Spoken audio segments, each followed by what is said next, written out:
compartir esto. Se supone que ahí ya lo puedo ver. Y se supone que igualmente los puedo ir viendo. Bueno, vamos a ver si funciona esto.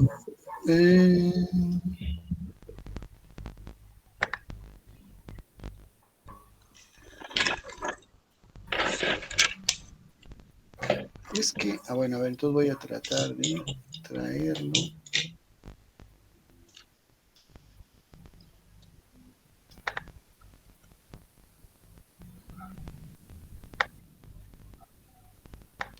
Bueno, ahí se supone que ustedes están viendo a pantalla completa, espero que sí.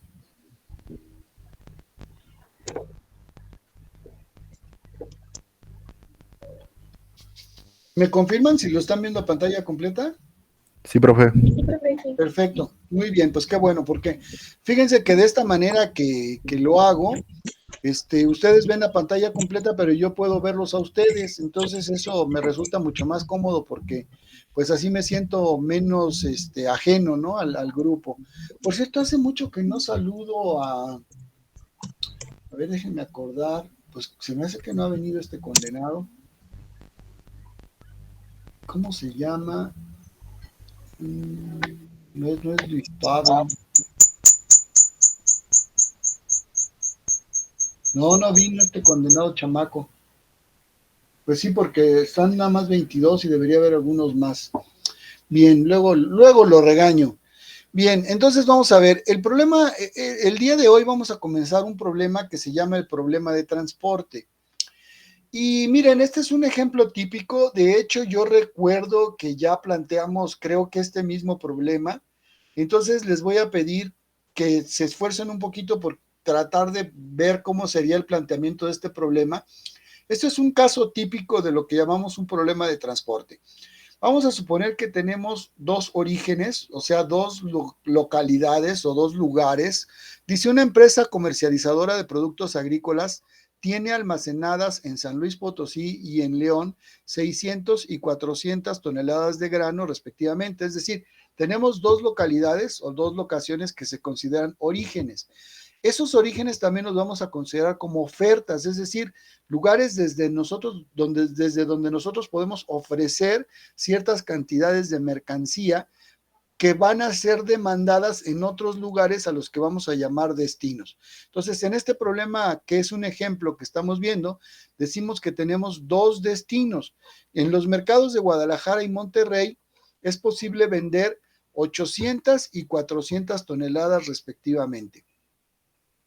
Entonces, esa es la demanda. Yo empezaría preguntándoles, vamos a ver cómo anda la cuestión de ofertas y demandas, ¿no? ¿Cuánto tenemos de ofertas disponibles?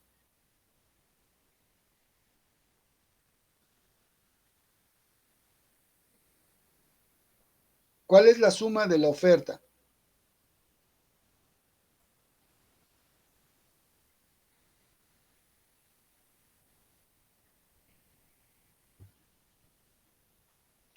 Miren, si no contestan, les voy a pedir que prendan sus cámaras para estar viendo qué están haciendo y además así para poderles ir preguntando.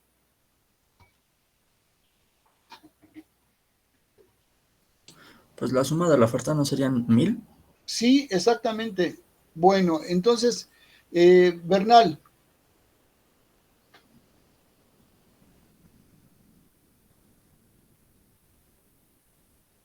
¿estás Bernal Gael? ¿No tienes micrófono?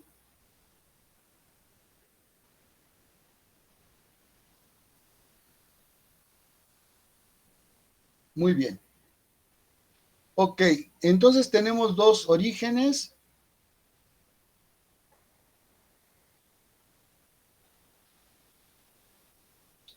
Y en esos orígenes tenemos 1,000 toneladas disponibles. 600 toneladas están en San Luis Potosí y 400 toneladas están en León. Luego tenemos dos destinos, que son dos ciudades muy grandes, una ciudad que es Guadalajara y la otra Monterrey.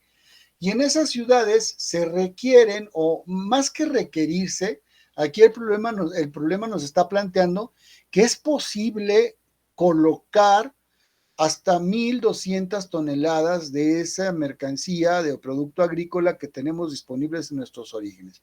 Entonces, realmente no es aquí un tanto un asunto de que pues lo necesiten, sino más bien que son lugares en donde podemos vender ciertas cantidades de nuestro grano, ¿no? Entonces, resulta que en Guadalajara podemos vender 800 de esas 1,000 y que en Monterrey podemos vender 400 de esas 1,000. Entonces es interesante porque dado que hay más demanda que oferta, pues nosotros todavía podemos ser más, podemos tener más facilidades para tomar las decisiones de dónde a dónde enviar nuestra carga, porque el problema consiste en que hay que determinar cuánto hay que enviar, o sea, cuánta carga hay que enviar de cada origen a cada destino, de tal manera que el costo total de transporte sea el menor posible. Y vemos que el costo de transporte se tiene que calcular o se calcula con unos costos que tenemos una tabla de costos que nos dice cuál es el costo de enviar una tonelada entre cada origen y cada destino.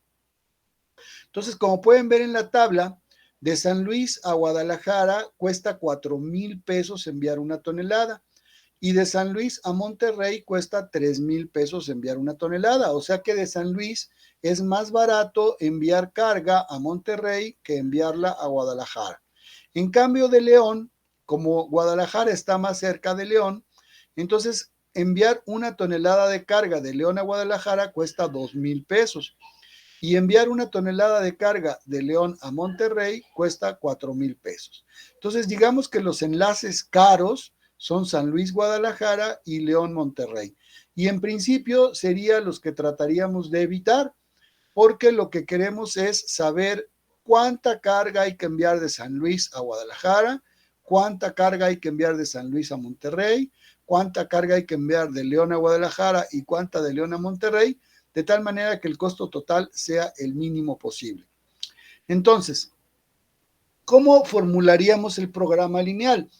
¿Cuáles serían las variables de decisión?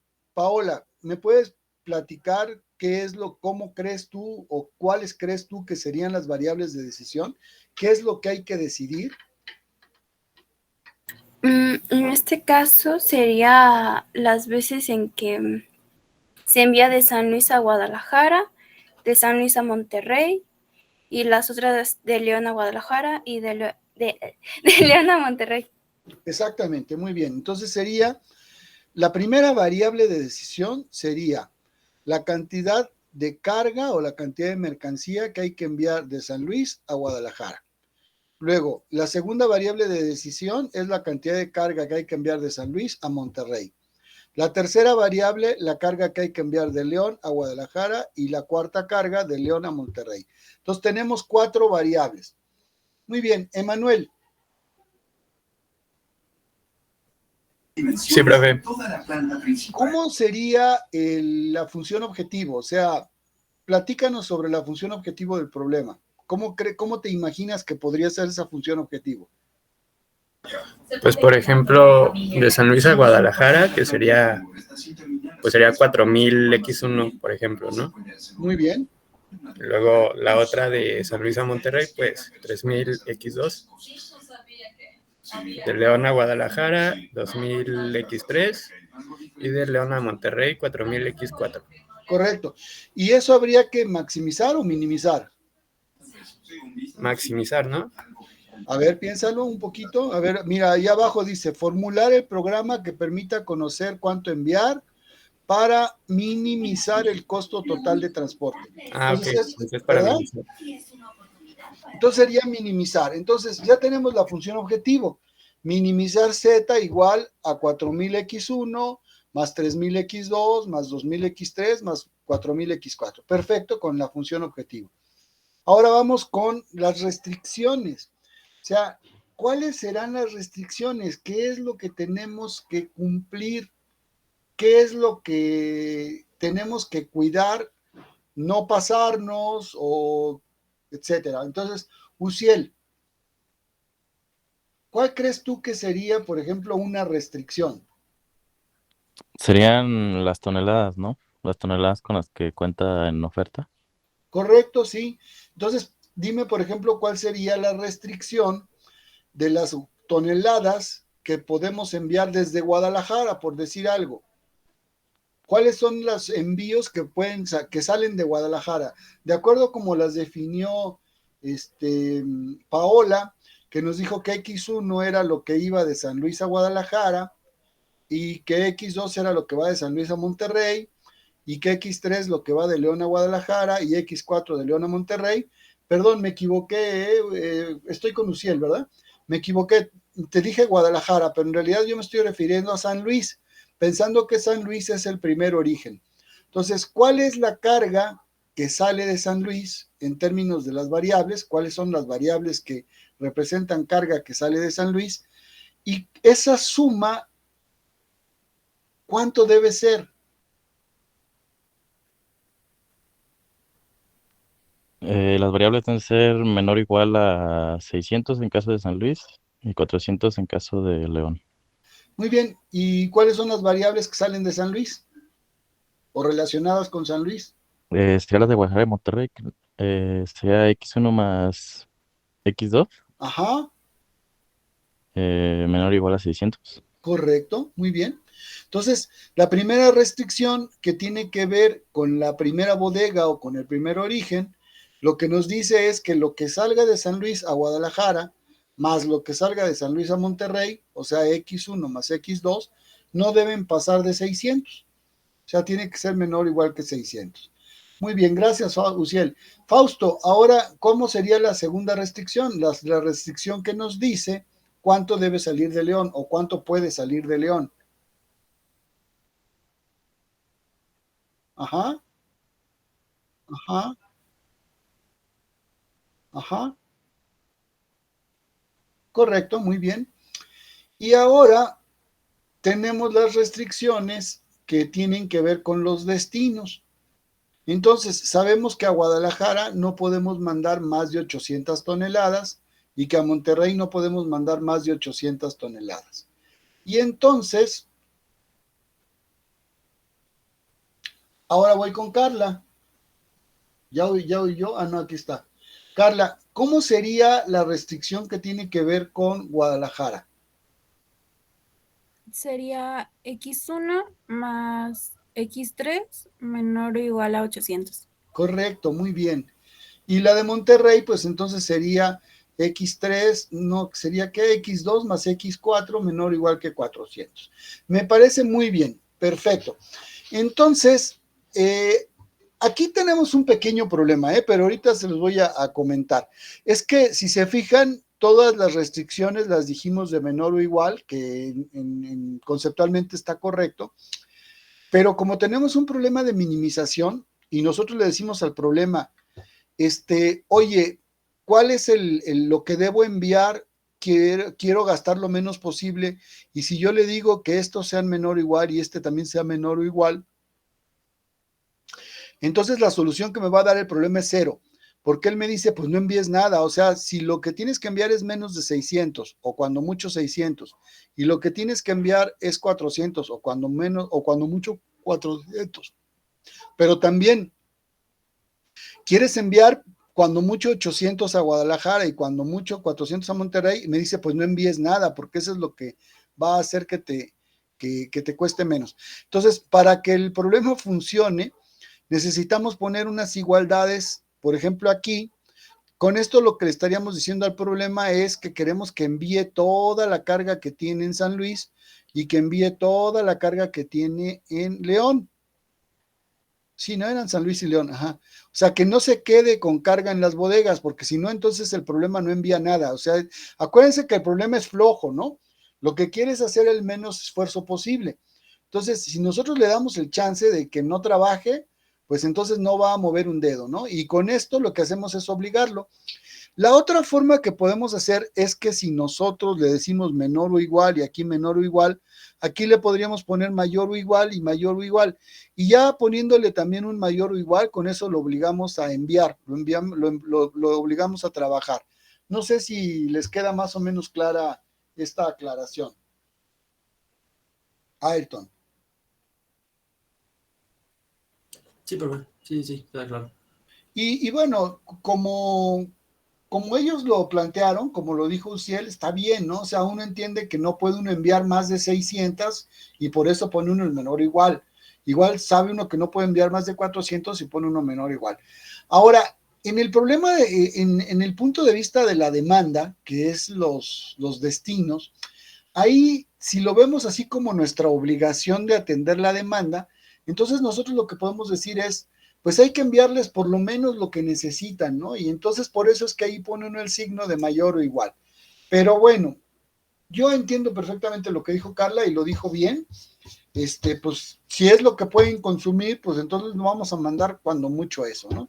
Pero en fin, ya les expliqué cómo matemáticamente tiene uno que tener esa consideración, porque si no, un día se pueden encontrar esa sorpresa, ¿no? Si le ponen todos los signos de menor o igual y lo corren, pues la solución que les va a dar es x1, 0, x2, 0, x3, 0 y x4, 0. Pero en fin, entonces este es el modelo del problema que planteamos. Y bueno, pues este es un problema clásico de transporte y este es un modelo típico de transporte cuya estructura les pido que no olviden, ¿no? Porque al ratito vamos a tratar de generalizar el problema, es decir, vamos a considerar que tenemos muchos orígenes y muchos destinos y entonces vamos a plantear el problema general tratando de generalizar este problema particular que acabamos de resolver. Bien, entonces, las bases para el planteamiento del problema de transporte son las siguientes, es decir, cómo se plantea el problema teórico de transporte. Primero, se considera que existe cierto número de localidades, a esas localidades les vamos a llamar I, nodos I, que funcionan como orígenes o fuentes, ¿no? Es de donde sale la mercancía.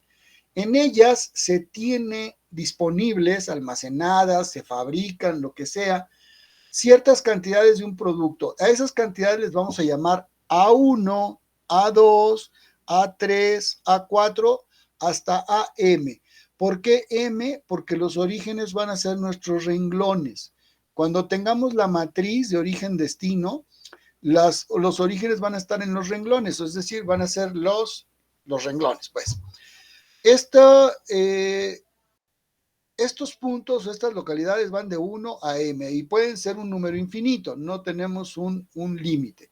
Bien, lo siguiente o lo segundo que tenemos que considerar es que hay otro conjunto de localidades, otro conjunto de lugares, a los que les vamos a llamar Jotas, que funcionan como destinos o como lugares a donde vamos a enviar la carga. En esos lugares vamos a suponer que se requieren ciertas cantidades del mismo producto en las mismas unidades, pero ahora vamos a decir que se requieren B1, B2, B3 hasta Bn. Los destinos entonces son las columnas, por eso es que en la matriz tenemos M por N. Entonces tenemos J va de 1 a N. Bien, luego la mercancía se puede transportar desde cualquier origen a cualquier destino. Y esto es algo que es importante que tengan en mente o que aprendan. Se puede conectar directamente cualquier origen con cualquier destino. Es decir, no es como normalmente ocurre en el campo, como normalmente ocurre pues en la realidad, en donde nosotros para ir de un punto a otro normalmente llevamos a cabo rutas, es decir, sucesiones de puntos, ¿no? Para ir del punto 1 al punto 5 normalmente pasamos del 1 al 3, del 3 al no sé qué, del 3. Aquí no, aquí todas las rutas son directas, es un poco como si fuera el transporte aéreo. En el transporte aéreo, más o menos, las conexiones son de aeropuerto a aeropuerto, ¿no? No son como las rutas de camión que pasan por muchos lugares. Aquí las conexiones son directas. Otro asunto que hay que tener en cuenta en este problema es que no hay restricción en la cantidad de mercancía que se puede enviar por cada enlace. Es decir, se considera que la capacidad de transporte de cada uno de los enlaces es infinita. No hay restricción a la capacidad de transporte que tienen cada enlace. Bien, digamos que esas son las condiciones del problema. El dato que nos dan de costo es un costo unitario, es el costo de transportar cada tonelada. Y aquí es en donde viene la clave del planteamiento del problema, porque cada costo origen-destino es diferente. Y entonces, como ese costo es diferente, entonces existe diferentes arreglos de cantidades que podemos enviar de cada origen a cada destino que producen diferentes costos. Y esto es lo que da lugar a la posibilidad de plantear un problema de optimización. Porque entonces hay que encontrar el arreglo, digamos, las cantidades que hay que enviar de cada origen a cada destino para que el costo total sea el mínimo posible. Esto es lo que lo hace interesante. Bien, ahora por otra parte es muy común, ¿no? Que el costo de transporte entre orígenes y destinos pues sea distinto, ¿no? En general, entre cada origen y cada destino hay una distancia diferente y hay dificultades diferentes para poder viajar de un origen a un destino, de tal manera que en algunos casos es más barato y en algunos otros casos es más caro. Y entonces, en general, tenemos que encontrar pues las rutas más baratas, ¿no? Bien, entonces, el llamado problema de transporte, esto también conviene tenerlo bien claro, consiste en determinar cuánto hay que enviar de cada origen a cada destino para que el costo total de transporte sea el mínimo posible. Ese es el problema de transporte definido en términos de este planteamiento, ¿no? Con base en este planteamiento, el problema consiste en encontrar cuánto enviar de cada origen a cada destino. Bien, algunos comentarios. Quiero decirles que este problema que conocemos como el problema de transporte es uno de los planteamientos más antiguos dentro de lo que es la optimización matemática. Es decir, es uno de los problemas que enfrentaron ingenieros y matemáticos desde hace mucho, de hecho, de antes de que existiera lo que ahora llamamos programación lineal o teoría de la optimización. El problema estaba planteado y más o menos resuelto desde antes, ¿no? Desde el siglo XIX hay muchos ejemplos de problemas de movimientos de tierras en carreteras o en minas para tratar de minimizar estos problemas de transporte llamados costos de transporte. Entonces, su estudio se puede considerar precursor de lo que es la optimización o de lo que es la programación matemática. Fueron este tipo de problemas los que hicieron que las personas desarrollaran lo que hoy llamamos investigación de operaciones o teoría de la optimización. Bien, miren, el problema de transporte es un problema que está en una posición interesante, intermedia, entre lo que es un tema de programación lineal, puesto que se puede plantear completamente como un problema de programación lineal como está aquí planteado, pero también es un problema que se puede abordar como un problema de redes.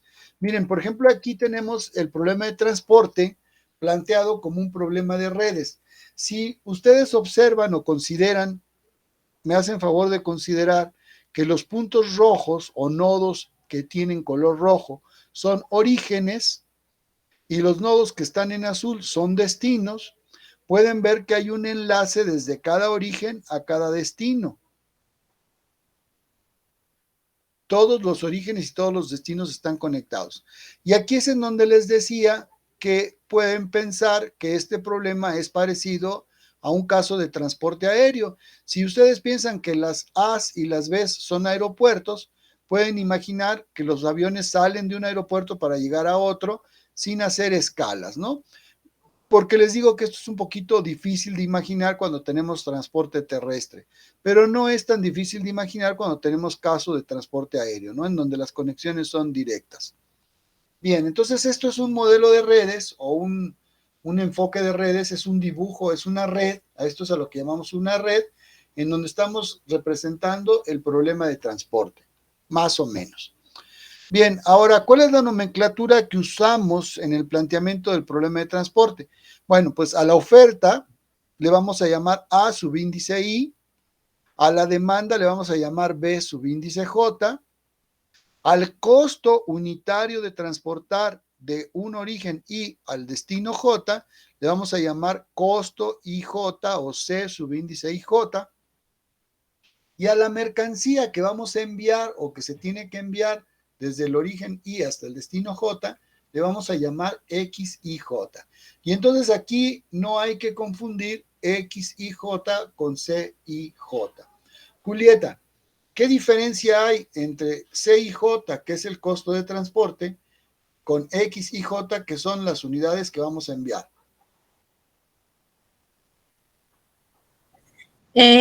¿Diferencia en qué aspecto, profesor?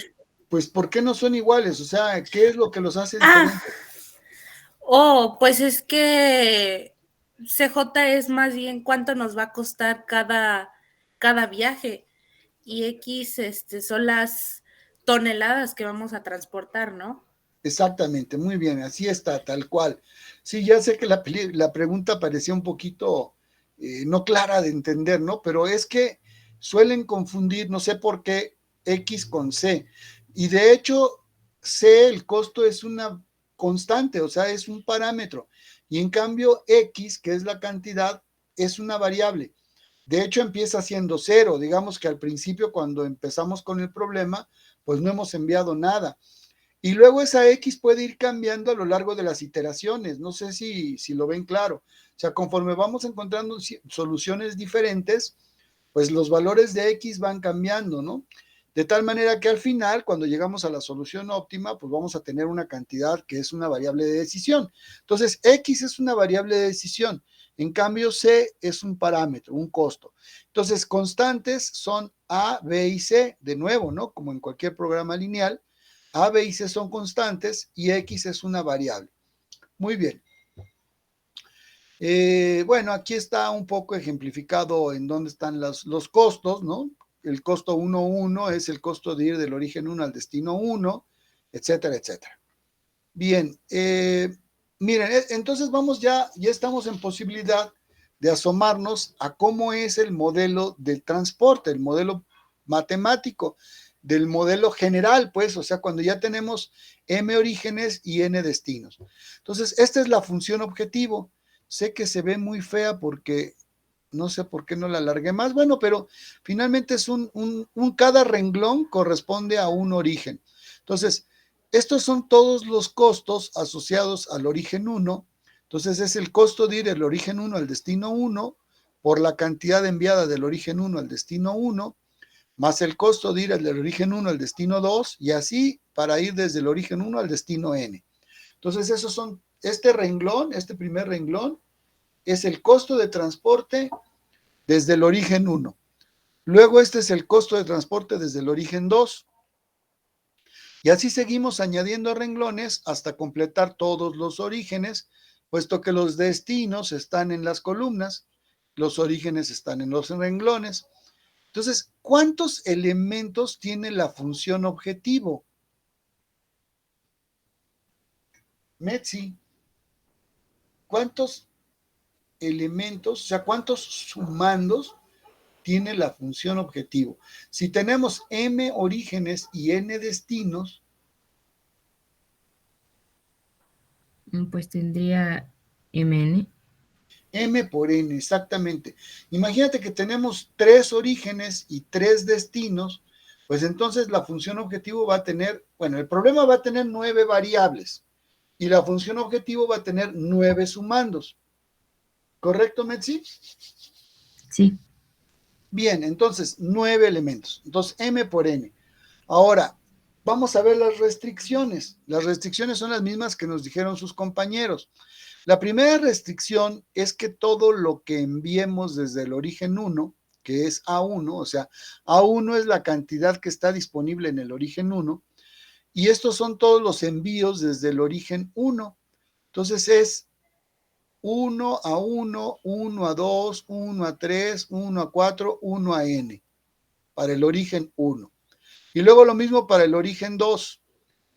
2 a 1, 2 a 2, 2 a 3, es decir, vamos a ir cambiando la I de 1 a 2 a 3 hasta llegar a M. Entonces, tenemos una restricción por cada origen en la que le decimos que no debemos pasarnos de la cantidad que está disponible en ese origen. Ya. Y luego vamos a tener un juego de restricciones. ¿Cuántas? Pues N restricciones para los destinos. Y ahí lo que vamos a decir es que no podemos enviar menos de lo que necesitan. Y entonces vamos a tener que todo lo que llega al origen 1, al destino 1 desde el origen 1, todo lo que llega al destino 1 desde el origen 2 y así sucesivamente, pues no debe ser menos de lo que se necesita en el origen, en el destino 2. Y así, entonces ya tenemos M restricciones por los orígenes, N restricciones por los destinos. Y entonces, ¿cuántas restricciones tiene el problema? Alan. Vendría teniendo M, ¿no? M sería las restricciones por los orígenes, pero todavía te faltan todas las de los destinos. Entonces podría ser M por N. A ver, piénsale tantito.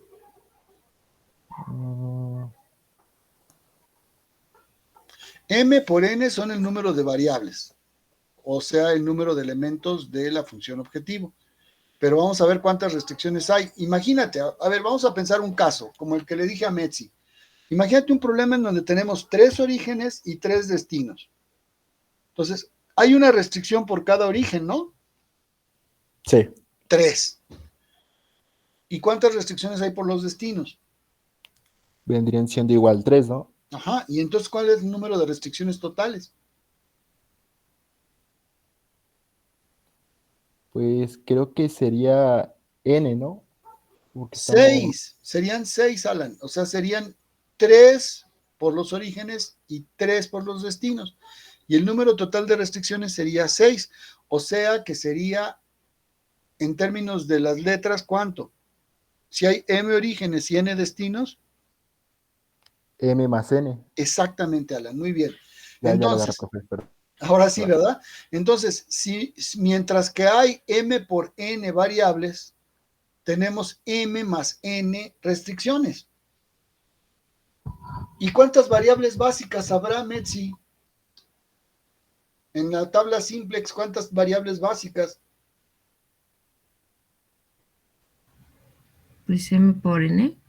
M más N. Acuérdate que hay una variable básica por cada restricción, ¿se acuerdan? Cierto, Acuérdense profe. que cada renglón del problema, cada restricción, cada ecuación, cada restricción, se convierte en un renglón de la tabla simplex. Y cada renglón de la tabla simplex corresponde a una variable básica. ¿Verdad que sí? Sí, profe. Ajá. Entonces, fíjense, ¿cuántas variables básicas tenemos? Pues M más N, que es el número de restricciones del problema. Bien, y luego aquí ya nada más nos faltarían las restricciones de no negatividad, es decir, que las variables no tomen valores negativos porque pues no tendría sentido pensar que la carga pueda fluir desde los destinos a los orígenes. Pero ojo, si ustedes no le ponen al problema la limitación de que la carga fluya de orígenes a destinos, es decir, que sea positiva, se puede aventar la puntada de mandar carga de un lugar a un destino y del destino regresarlo y luego volverlo a enviar, si es que al final eso es lo más barato, ¿no? O sea que sí, efectivamente habría que poner esta restricción de que sean valores positivos. Bien, ya esto mismo, pero no con la lista de los sumandos, lo podemos expresar de una manera más sencilla y elegante con una doble suma. Entonces, fíjense cómo una doble suma es una suma de sumas. Si se fijan aquí, tenemos que cada renglón es una suma, y entonces una suma de sumas, pues es el doble sumando ¿no? Muy bonito y elegante, ¿no? Mucho más sencillo. Bueno, y las restricciones, pues también las podemos expresar como sumas, ¿no? Cada renglón es una suma, y entonces aquí lo único que hacemos es añadir esta aclaración de que pues esta I va a reproducirse tantas veces como orígenes haya, ¿no? Es decir, tantos renglones.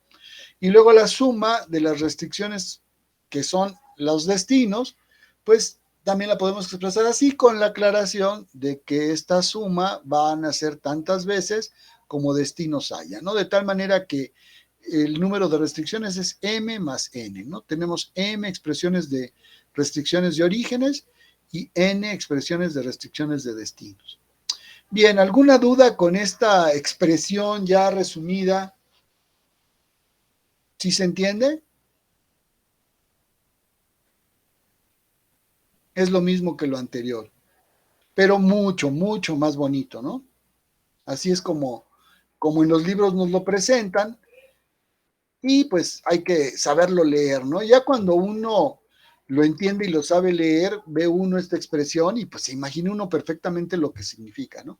Yo sé que al principio, cuando está uno todavía joven como ustedes que son estudiantes, o más que joven, digamos, cuando son todavía un poco inexpertos en la lectura de modelos matemáticos, pues cuando ve uno las sumas y cosas así, como que no le queda a uno tan claro, pero ya después lo ve uno totalmente nítido, ¿no? Y eso sería el objetivo de lo que estamos buscando también al prepararlos, ¿no? Al enseñarles a que ustedes puedan, digamos, dialogar con las matemáticas de una manera más íntima, ¿no? A que no sean tan ajenas a nosotros.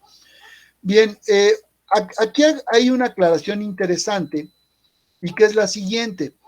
Este problema es el problema general cuando no necesariamente oferta y demanda es igual, pero normalmente oferta y demanda es igual.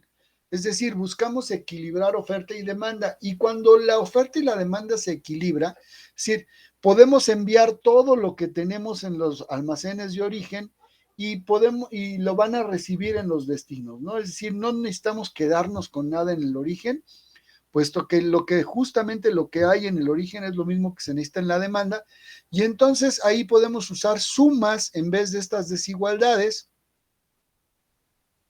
Perdón, podemos usar igualdades en vez de estas desigualdades, y entonces el modelo típico de transporte es este, ¿no? El que se le llama el modelo balanceado, en donde usamos relaciones de igualdad en vez de relaciones de desigualdad. Entonces, este modelo es realmente el más usual, ¿no? El típico, pero hay que aclarar que cuando pretendemos usar este modelo es porque existe un balanceo entre oferta y demanda.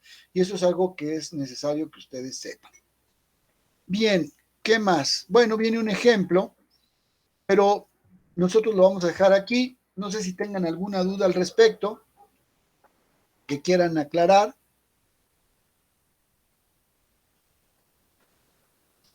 ¿Podría compartir la presentación, maestro, para tomar los apuntes? Porque me quedé a medias en varias.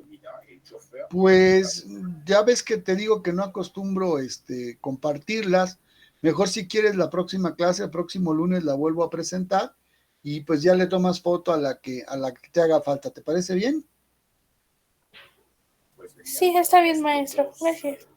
Gracias a ti. Disculpa, pero ya les he platicado por qué, pues es por lo que no comparto el material, porque si no luego anda rebotando por internet, y además, la gente que lo toma en internet no tiene la decencia de responder los créditos, de respetar los créditos. Bueno, pues muéstrenme sus rostros, por favor, para Bernal, aquí también me platicó. Bueno, pues ya está terminando la semana, entonces ya no me acuerdo. A ver, recuérdenme, que la próxima semana sigue así la cosa, o ya regresamos a clase. Pues dicen que ya regresamos, pero quién sabe. Ah, ya apareciste, a ti es al que andaba buscando hace rato. Mira, qué bueno que ya estás aquí. Tienes la cortesía por lo menos de aparecer al final de la clase, eso está bien. ¿Dónde estabas, condenado José Luis? Es que había tráfico, estaba bien atascado el centro. Entonces, Muy bien, ándale pues. Entonces, ¿se supone que el próximo lunes ya estamos de vuelta? Pues me parece. Sería el martes, porque el lunes es festivo. Ay, qué bueno que me dices, Iván, muchas gracias. ¿Y ahora qué es? Es 1 de mayo, ¿ah? Simón. Muy bien, pues entonces nos vemos el martes, y si hubiera algún cambio a las instrucciones, pues entonces les aviso que nos vemos por aquí, pero yo espero que ya nos veamos allá en el salón, porque ya me estoy cansando aquí de estar con las presentaciones en PowerPoint. Están muy lindas, pero yo prefiero verles la cara. Bueno, que pasen buena noche y buen fin de semana. Nos vemos. Nos vemos, profe.